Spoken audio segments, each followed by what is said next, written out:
опасно тем, что, во-первых, человек не будет отличать реальность от искусственного интеллекта, они не будут отличать. То есть мы придем к тому, что мы реально воспринимать теперь не будем.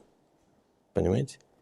И проблема в том, что сейчас те, которые придумывают вот эти жалкие истории, они знают, если они проникнут в сердце людям, да, и они будут жалеть, если надо, они будут давать деньги каждому, например, благотворительность откроют, и они будут делать деньги, понимаете, и это называется мошенничество.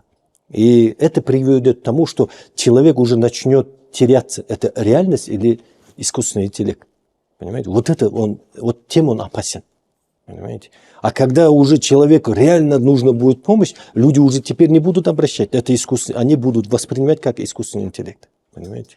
И здесь это тоже будет мешать жить. Если это искусственный интеллект, они должны писать, что это действительно искусственный интеллект. Понимаете? И вот это, если этот закон будет работать, вот эта грань у нас будет сохраняться. Но все равно каждый человек должен воспринимать, и он должен знать грань.